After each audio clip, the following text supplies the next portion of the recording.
Bonjour, nous sommes le lundi 29 janvier 2024 et nous allons continuer de parler de la colère des agriculteurs et de la réaction du gouvernement.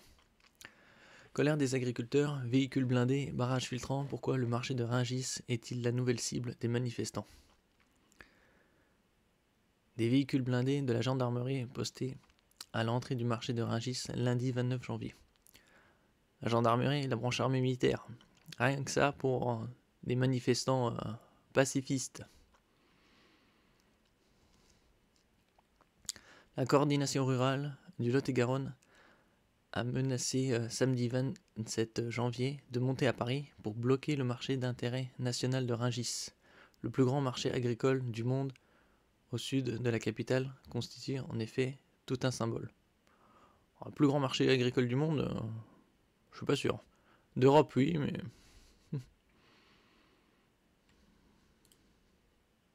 Démarrer la nouvelle année avec une... barrage filtrant blindé de la gendarmerie. Le gros marché de Rungis au sud de Paris a des allures de forteresse ce lundi 29 janvier. 2 jours plus tôt, ce samedi, des agriculteurs du Lot-et-Garonne ont en effet menacé de monter à Paris pour aller bloquer ce marché d'intérêt national. Il y a les premiers ralentissements à Rungis, c'est vraiment pas commun parce que nous sommes ici à l'entrée de Rungis où il y a comme un péage. Mais regardez, ce matin, il y a un barrage filtrant des forces de l'ordre, de la gendarmerie, plus précisément, qui contrôle chaque véhicule, qui demande les identités si ces personnes ont le droit ou non d'entrer à Rungis. Donc ce sont les premiers ralentissements devant ce plus gros marché de gros de frais d'Europe. Regardez, pas un tracteur en vue pour l'instant, pas un seul, alors qu'ils appellent à bloquer Rungis. C'est un symbole tout aussi politique qu'économique, mais regardez, ils sont attendus pied ferme, les blindés. Ils ont été déployés hier soir à la demande du ministre de l'Intérieur Gérald Darmanin. Ils sont là, les blindés, et ils attendent les tracteurs, s'ils arrivent dans la matinée ou non, eh bien pour bloquer Rungis. Les tracteurs du Lot-et-Garonne, donc ils vont mettre du temps quand même à arriver évidemment du côté de Rungis, et ils ont l'interdiction évidemment absolue, non seulement d'entrer dans Rungis, mais aussi dans la capitale, bien sûr.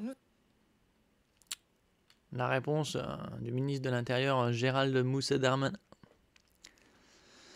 Nous avons décidé dès lundi matin de partir direction Paris en tracteur pour rejoindre le mouvement. On a décidé de monter à Paris, bloquer Rungis, a déclaré José Pérez, co-président de la coordination rurale du département. On part lundi à 9h d'Agen, on prend l'autoroute à Cahors, on monte à Paris en passant par Limoges et on récupère tous les gens qui veulent se joindre à nous, a-t-il ajouté. Le marché d'intérêt national, MIN, de Rungis, au sud de la capitale, est le premier marché de gros de produits frais d'Europe. En 2022, 3 millions de tonnes de marchandises ont transité par Rungis pour un chiffre d'affaires de 10 milliards d'euros, dont le secteur fruits et légumes occupe la plus grande part. Un discours d'Emmanuel Macron en 2017. Le MIN est également un symbole politique fort pour les agriculteurs. C'est là-bas, en 2017, qu'Emmanuel Macron, à peine élu, avait prononcé un discours très attendu du secteur, l'appelant à prendre ses responsabilités pour repenser une nouvelle France agricole. Les agriculteurs en colère du Lot-et-Garonne, emmenés par la coordination rurale, lèvent leur barrage sur l'A62 et se préparent à monter en tracteur à Paris, à partir de lundi avec l'objectif de bloquer le marché de Rungis.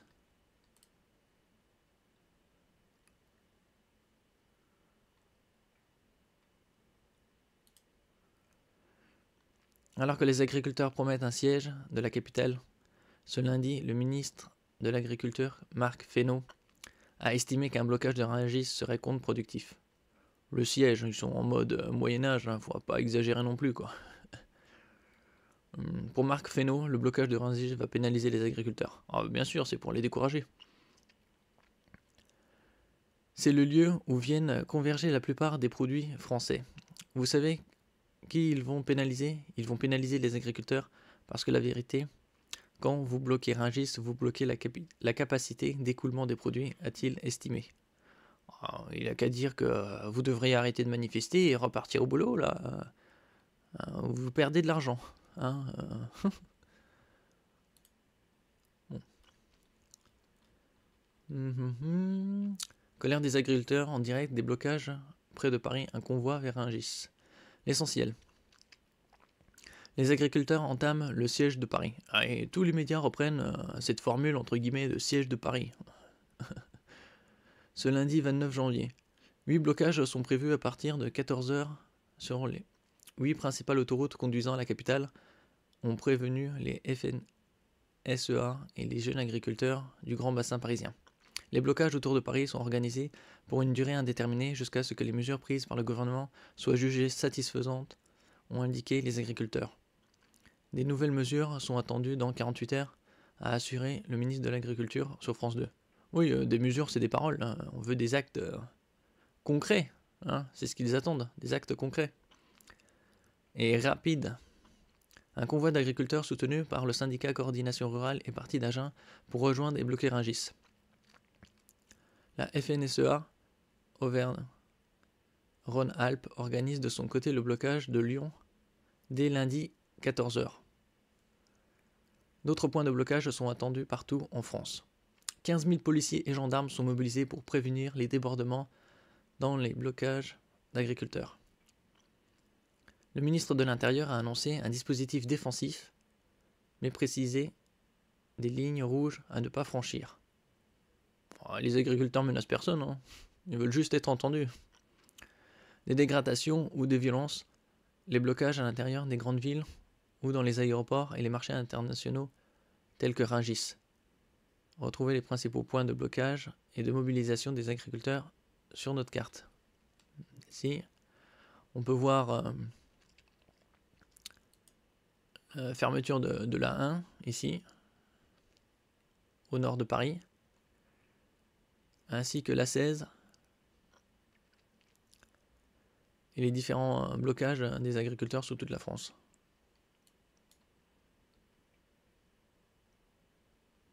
En ce qui concerne Rungis, Rungis se trouve entre Paris et l'aéroport de Paris-Orly. Ici, marché international de Rungis, le plus grand d'Europe.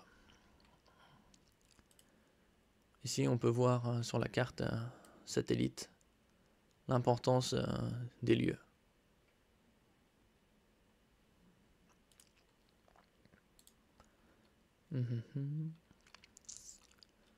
Alors ça commence aujourd'hui depuis 9h29, où sont organisés les blocages ce lundi. La plupart des blocages sont prévus à partir de la mi-journée, voire de début d'après-midi. Mais certaines opérations sont déjà en cours en Île-de-France et partout dans le pays. Trouvez les principaux lieux de blocage partout en France, avec notre carte au-dessus que j'ai montré. Unité SGP Police appelle le gouvernement à trouver l'extincteur social. Ah ouais, quelle formule! Extincteur social. Alors que le mouvement des agriculteurs se poursuit, le syndicat Unité SGP Police appelle le gouvernement à trouver l'extincteur social, à éteindre l'incendie pour essayer de calmer la situation et pour éviter que d'autres corps de métier n'entrent dans la danse. Une montée en puissance ou une extinction de la mobilisation sociale à d'autres corps de métier paralyserait le système, selon le secrétaire national du syndicat, interrogé sur France Info. Ouais, c'est justement la solution. Hein. Ils veulent utiliser un extincteur pour refroidir les gens. C'est le but d'un extincteur. 9h51. Sur la 1, les agriculteurs veulent avancer jusqu'au parc Astérix pour demander l'aide Astérix et Obélix. Les blocages prévus sur l'A16 et la 1 au nord de Paris vont se mettre en place et le vice-président de la FNSEA, Luc Smessard, a assuré aux Parisiens que 2 convois partiront des péages de Beauvais sur l'A16 et celui d'Arcy sur l'A1. Le représentant syndical a ajouté que sur l'A1, qui est l'autoroute la plus fréquentée d'Europe, les agriculteurs iront plus loin que la barrière de Chamans, comme vendredi dernier, mais avançons jusqu'au parc Astérix pour montrer qu'on est des Gaulois. 10h07, un déblocage près de Lyon. Des blocages sont également en cours dans les environs de Lyon. La préfecture prévient les usagers qu'un blocage a lieu sur l'A450 après la sortie 5 dans la direction de Lyon. 10h24, l'A7 toujours fermé entre Chana et le sud de la France. Cible déblocage depuis une semaine, l'A7 est toujours fermée ce lundi.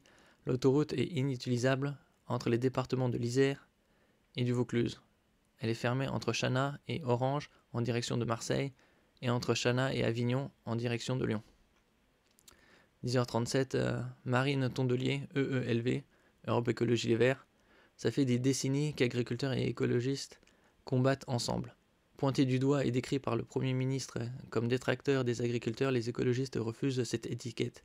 Selon Marine Tondelier, la secrétaire nationale du parti EELV a estimé au micro de France Inter que Gabriel Attal ne sait plus quoi faire et choisit un bouc émissaire, mais assure que ce ne sont pas les écologistes qui sont au ministère de l'Agriculture. Le modèle productiviste, l'impasse dans laquelle est le secteur, ce n'est pas nous qui l'avons mis en place. L'élu écologiste assure au contraire que les milieux agricoles et écologistes sont très liés. Le premier candidat écologiste à la présidentielle en 1974 était ingénieur agronome. En étudiant cette science de l'agriculture, il était venu à l'écologie. Ça fait des décennies qu'agriculteurs et écologistes combattent ensemble sur des sujets comme les traités de libre-échange. 10h56, 40 actions d'agriculteurs recensées ce lundi, 40 mobilisations et actions d'agriculteurs sont dénombrées ce matin sur l'ensemble du territoire, ont appris TF1, LCI et BFM TV auprès des renseignements territoriaux.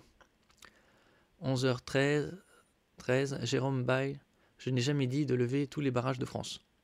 L'éleveur et figure du mouvement des agriculteurs qui a initié le blocage de l'A54 à Carbone, Jérôme Bail, est critiqué depuis sa décision de lever le blocage en Haute-Garonne après les annonces de Gabriel Attal.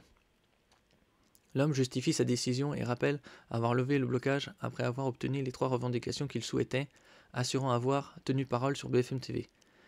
Il ajoute ne s'être jamais lancé pour être le sauveteur de l'agriculture française, mais continuer à soutenir le mouvement. Je n'ai jamais dit de lever tous les barrages de France, c'est les syndicats qui reprennent le flambeau. 11h30, insatisfaite des annonces d'Attal, la FNSEA veut des mesures d'urgence. Les mesures annoncées par Gabriel Attal vendredi dernier sont un premier pas pour les agriculteurs, mais elles ne suffisent pas aux yeux de la FNSEA, qui appelle à la mobilisation avec les jeunes agriculteurs. Sur RTL, Arnaud Rousseau, président du syndicat majoritaire, dit vouloir des mesures d'urgence sur les prix, les normes, le libre-échange, l'Ukraine et des sujets plus sectoriels en viticulture, en élevage, sur le respect d'Egalim, les retraites. Il y a une vision à porter. Les agriculteurs attendent de nouvelles mesures de simplification administrative, des annonces sur la transposition des normes entre les échelons européens et nationaux, sur la fin de l'obligation de 4% de jachère ou encore sur l'assouplissement des usages de pesticides. 11h49, l'A7 M7 en partie fermée à Lyon. Les agriculteurs qui bloquaient l'A450 ce matin se sont déplacés et organisent désormais le blocage de l'A7 M7. La route est donc fermée entre la sortie N6 au niveau de Fezin et la N4 à la jonction entre l'A7 et l'A450, dans le sens nord-sud, ainsi qu'entre la sortie N6 et celle donnant sur Pierre-Bénite Nord dans le sens sud-nord.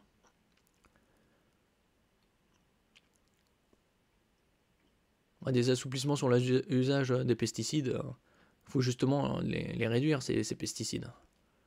Si c'est pour créer davantage de cancers, aucun intérêt de nourrir la population. 12h09. Le siège de Paris est maintenu jusqu'à jeudi au minimum.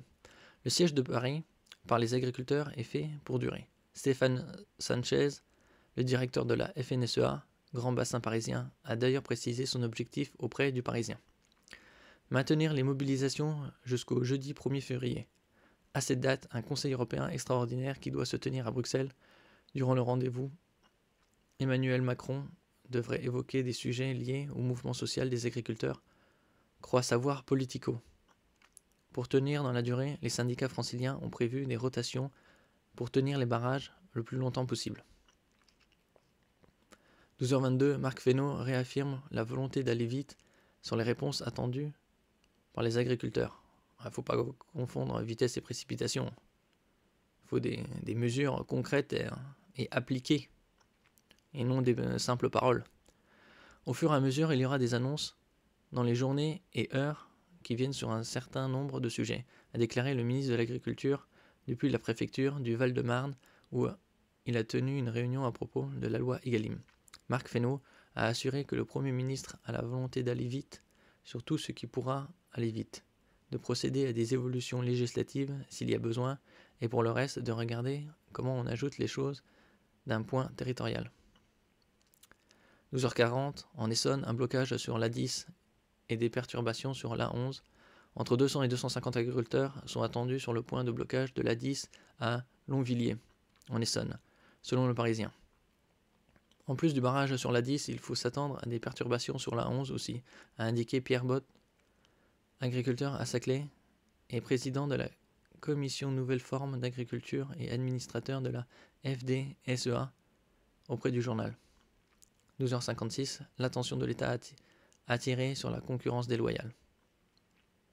La concurrence déloyale générée par l'importation de produits agricoles est une des raisons, parmi d'autres, de la colère des agriculteurs. Oui, sauf que ça fait des décennies que ça dure et ce qui prime, c'est surtout l'intérêt économique, le libre-échange, comme si c'était la liberté ultime.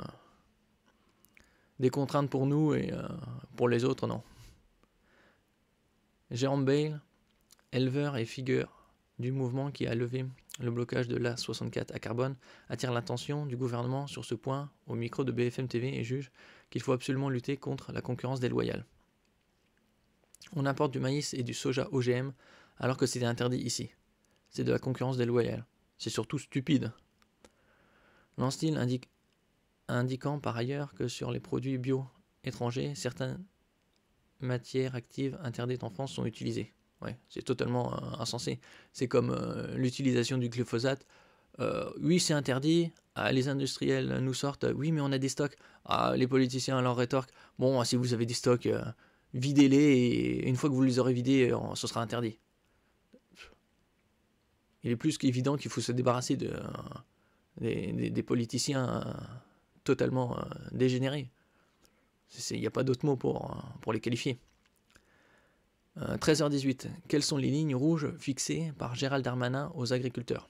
Gérald Darmanin a annoncé le déploiement de 15 000 membres des forces de l'ordre pour prévenir des débordements dans les mobilisations des agriculteurs, mais également celui des véhicules blindés de la gendarmerie nationale et des hélicoptères de la gendarmerie nationale pour regarder et anticiper les mouvements des tracteurs.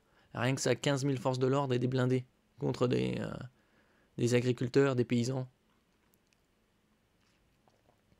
Le ministre promet que les forces de l'ordre n'ont pas pour ordre d'intervenir à condition que des lignes rouges soient respectées.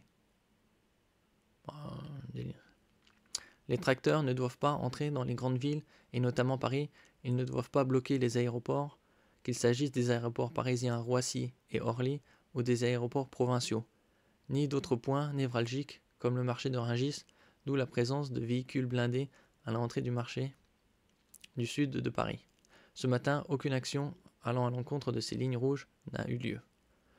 Pour l'instant.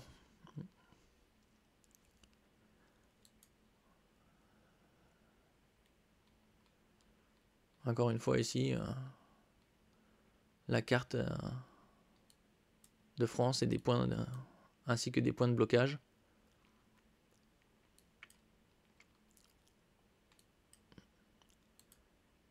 N'oubliez pas de commenter, de mettre un pouce positif, de partager. Merci pour votre écoute et à la prochaine fois.